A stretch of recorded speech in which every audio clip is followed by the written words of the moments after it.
Hallelujah ថ្ងៃនេះគឺជាថ្ងៃដែលល្អជាងថ្ងៃម្សិលមិញហើយនៅថ្ងៃស្អែកនេះនឹងរឹតតែជាថ្ងៃដែលល្អប្រសើរជាងថ្ងៃនេះទៅទៀតយើងមានតែជីវិតដែលចម្រើនលូតលាស់រាល់ថ្ងៃខ្ញុំពិតជាមានអំណរយ៉ាងខ្លាំងហើយសូមអរព្រះគុណដល់ព្រះសម្រាប់ថ្ងៃនេះជាមួយនឹងព្រះបន្ទូលនៃសេចក្តីពិតដែលនឹងមកកំសាន្តដួងចិត្តរបស់យើងរាល់គ្នាដើម្បីឲ្យលូតលាស់ខាងឯវិញ្ញាណការស្ដារឡើងវិញដែលអាចជួយឲ្យយើងផ្លាស់ប្ដូរទស្សនវិស័យរបស់យើងដើម្បីឲ្យទទួលបានកិច្ចការដ៏ធំអស្ចារ្យមកអំពីព្រះដើម្បីអាចបង្កើតផលសេចក្តីរុងរឿងនិងចម្រើនលូតលាស់បានតទៅទៀតព្រះបន្ទូលនៃសេចក្តីពិត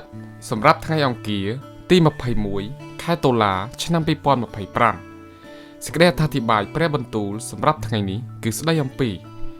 កាយវិការថ្វាយបង្គំដ៏បរិសុទ្ធអត្ថបទព្រះបន្ទូលដ៏ស្រស់នេះរៀបរៀងឡើងដោយ Pastor Chris បង្រៀនអំពីជីវិតដ៏អស្ចារ្យឯព្រះទ្រង់ជាវិញ្ញាណហើយអ្នកណាដែលថ្វាយបង្គំទ្រង់នោះត្រូវតែថ្វាយបង្គំដោយវិញ្ញាណនិងសេចក្តីពិតដែរបទគម្ពីរយ៉ូហានជំពូក4ខ24អាមែនព្រះទ្រង់គឺជាវិញ្ញាណហើយព្រះគម្ពីរចែងថាអស់អ្នកដែលថ្វាយបង្គំទ្រង់នោះត្រូវតែថ្វាយបង្គំដោយវិញ្ញាណនិងសេចក្តីពិតទោះជាយ៉ាងណាក៏ដោយមានរឿងមួយចំនួនដែលអ្នកត្រូវតែធ្វើវាជាមួយនឹងរូបសាច់ដើម្បីជួយអ្នកក្នុងការធ្វើឲ្យវិញ្ញាណរបស់អ្នកមានសកម្មភាពឡើងដែរជាឧទាហរណ៍នៅពេលអ្នកលុតជង្គង់អធិស្ឋានដោយដឹងខ្លួនហើយតាំងចិត្តនោះនឹងនាំឲ្យវិញ្ញាណរបស់អ្នកត្រូវបានធ្វើឲ្យមានសកម្មភាពភ្លាមៗសម្រាប់ការអធិស្ឋាននេះជាមូលហេតុដែលព្រះអង្គប្រាប់អ្នកឲ្យធ្វើភ្លាមៗនិងសម្រេចតាមការបែបនោះនៅក្នុងបទគម្ពីរទំនុកដំកើងជំពូក95ខ6ចែងថាមកចុះចូលយើងអោនកាយថ្វាយបង្គំទាំងអស់គ្នាចូលយើងលុតជង្គង់នៅចំពោះព្រះយេហូវ៉ាជាព្រះដ៏បង្កើតយើងខ្ញុំលោកដានីយ៉ែលក៏បានលុតជង្គង់អធិស្ឋានដែរកាលដានីយ៉ែលបានដឹងថាសម្បត្តិនោះបានចុះហត្ថលេខាហើយនោះលោកក៏ចូលទៅក្នុងផ្ទះរបស់លោករីឯបង្អួចនៃបន្ទប់របស់លោកខាងក្រុងយេរូសាឡឹមក៏នៅចំហលោកលុតជង្គង់ចុះអធិស្ឋានហើយអរព្រគុណដល់ព្រះរបស់លោកមួយថ្ងៃ3ដងដូចជាកាលពីមុនបទគម្ពីរដានីយ៉ែលជំពូក6ខ10សូម្បីតែព្រះអង្គម្ចាស់យេស៊ូវក៏បានលុតជង្គង់អធិស្ឋានដែររួចទ្រង់ថយចេញពីគេចម្ងាយប្រហែលជាគេចោលថ្មមួយទំហឹងដៃក៏លុតព្រះជង្គង់ក្រាបចុះអធិស្ឋានបទគម្ពីរលូកាជំពូក22ខ41អាមែនរឿងដដែលៗនេះនឹងកើតឡើងនៅពេលដែលអ្នកលើកដៃរបស់អ្នកហើយអធិស្ឋានសរសើរដំកើងនិងថ្វាយបង្គំដល់ព្រះអង្គម្ចាស់កាយវិការទាំងនេះនឹងអូសនាំអ្នកពីបរិបទបែបធម្មជាតិទៅកាន់បរិបទបែបខាងវិញ្ញាណទាំងនោះគឺជាកាយវិការដ៏បរិសុទ្ធនៃការគោរពការសរសើរដំកើងនិងការថ្វាយបង្គំព្រះគម្ពីរចែងថាដូច្នេះខ្ញុំចង់ឲ្យពួកប្រុសៗលើកដៃបរិសុទ្ធឡើងនិងអធិស្ឋាននៅគ្រប់ទីកន្លែងដោយឥតខឹងឬឈ្លោះប្រកែកឡើយបទគម្ពីរទីម៉ូថេខ្សែទី1ជំពូក2ខ8ស្ដេចសាឡូមុនបានលើកដៃរបស់ទ្រង់នៅពេលដែលព្រះអង្គបានឧទ្ទិសចំពោះព្រះវិហាររបស់ព្រះកាលសាឡូមុនបានអធិស្ឋាន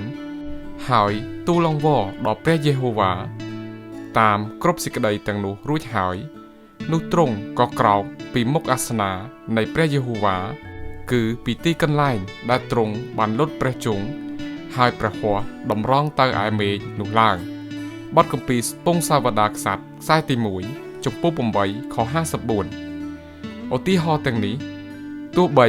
ជាកាយវិការខាងរូបសាច់ក៏ដោយតែវាពិតជាបង្ហាញពីសារៈសំខាន់ខាងឯវិញ្ញាណដែរសូមកុំចាត់ទុកថាអេរិយាបថខាងវិញ្ញាណទាំងនេះបែបធម្មតាឡើយរាល់អេរិយាបថទាំងនេះនឹងជួយបង្វែរការផ្ដោតអារម្មណ៍របស់អ្នកពីការរំខាននៃសាច់ឈាម ទៅកាន់សេចក្តីពិតនៃព្រះវិញ្ញាណនេះនឹងជួយអ្នកឲ្យបានចូលទៅចិត្តជាមួយនឹងវិញ្ញាណរបស់ខ្លួនហើយអ្នកនឹងមានការភ្ញាក់ផ្អើលនិងជួយជំរុញចំពោះជំនួបនៃព្រះវត្តមានដ៏ស៊ីជម្រៅជាមួយនឹងព្រះអង្គម្ចាស់សូមនឹកចាំពាក្យសម្ដីដែលបានកត់ត្រាទុកនៅក្នុងបទគម្ពីរទំនុកដំកើង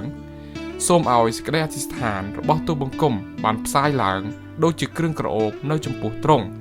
និងការលើកដៃប្រណម្យរបស់ទូលបង្គំបានដូចជាយ៉ាញ់បូជាពេលល្ងាចបទគម្ពីរទំនុកដំកើងចំពុក141ខ2ហាឡេលូយ៉ាសេចក្តីអធិស្ឋានអោព្រះបិតាជាទីស្រឡាញ់អើយទូលបង្គំសូមអរព្រគុណព្រះអង្គដែលបានបង្រៀនទូលបង្គំឲ្យចេះថ្វាយបង្គំទ្រង់ដោយវិញ្ញាណនិងសេចក្តីពិតទូលបង្គំសូមថ្វាយរូបកាយរបស់ខ្លួនដូចជាឧបករណ៍នៃសេចក្តីសុចរិតហើយធ្វើត្រូវគ្នាជាមួយនឹងវិញ្ញាណរបស់ទូលបង្គំដើម្បីថ្វាយបង្គំការអធិស្ឋាននិងការគោរពដំកើងនៅពេលទូលបង្គំលើកដៃនិងលុតជង្គង់នោះវិញ្ញាណរបស់ទូលបង្គំនឹងមានការភ្ញាក់ខ្លួនហើយជួយជំរុញចំពោះជំនួបនៃប្រវត្តិមានដ៏ស៊ីជម្រៅជាមួយនឹងព្រះអង្គម្ចាស់ទូលបង្គំសូមអធិស្ឋាននៅក្នុងព្រះនាមព្រះយេស៊ូវអាមែនការសិក្សាបន្ថែមសូមអានបទគម្ពីររ៉ូមជំពូក12ខ1បទគម្ពីរទំនុកដំកើងជំពូក95ខ6និងបទគម្ពីរធីម៉ូថេខ្សែទី1ជំពូក2ខ8ហាឡេលូយ៉ាសូមព្រះប្រទានពរសម្រាប់បងប្អូនណាដែលស្ដាប់ព្រះបន្ទូលនៃសេចក្តីពិតប្រចាំថ្ងៃហើយតែនៅមិនទាន់បានថ្វាយខ្លួនទទួលជឿព្រះយេស៊ូវគ្រីស្ទខ្ញុំសូមលើកទឹកចិត្តបងប្អូនឲ្យអធិដ្ឋានថ្វាយខ្លួនដូចខាងក្រោមអោព្រះបិតាអើយទូលបង្គំសូមលន់តួអំពើបាបទាំងអស់របស់ទូលបង្គំហើយចូលមករកទ្រង់ដោយនៅក្នុងព្រះនាមព្រះអង្គម្ចាស់យេស៊ូវគ្រីស្ទទូលបង្គំសូមយាងព្រះយេស៊ូវមកធ្វើជាព្រះសង្គ្រោះនិងធ្វើជាម្ចាស់លើជីវិតរបស់ទូលបង្គំតាមរយៈព្រះគម្ពីររ៉ូមជំពូក10ខ9នោះទូលបង្គំសូមប្រកាសដោយមាត់របស់ទូលបង្គំថាព្រះយេស៊ូវពិតជាព្រះអង្គម្ចាស់ហើយចិត្តទូលបង្គំពិតជាជឿថាព្រះពិតជាបានប្រោសព្រះយេស៊ូវឲ្យមានប្រជញ្ញរស់ឡើងវិញមែនដូច្នេះទូលបង្គំទទួលបានការសង្គ្រោះហើយចាប់ពីពេលនេះតទៅទូលបង្គំបានកើតជាថ្មីហើយទូលបង្គំគឺជាកូនរបស់ព្រះដ៏ខ្ពង់ខ្ពស់ទូលបង្គំបានទទួលជីវិតអស់កលជានិច្ចហើយឥឡូវនេះទូលបង្គំសូមដើរតាមជីវិតថ្មីនៅក្នុងព្រះអង្គម្ចាស់យេស៊ូវគ្រីស្ទព្រមទាំងអរព្រះគុណដល់ព្រះវរបិតាទូលបង្គំសូមអធិដ្ឋាននៅក្នុងព្រះនាមព្រះយេស៊ូវគ្រីស្ទជាព្រះអង្គសង្គ្រោះរបស់ទូលបង្គំអាមែនខ្ញុំសូមសម្ដែងក្តីរីករាយចាប់ពីពេលនេះតទៅបងប្អូនបានក្លាយជាកូនរបស់ព្រះហើយនឹងទទួលបានការសង្គ្រោះហើយហាឡេលូយ៉ាសូមព្រះអង្គប្រទានពរ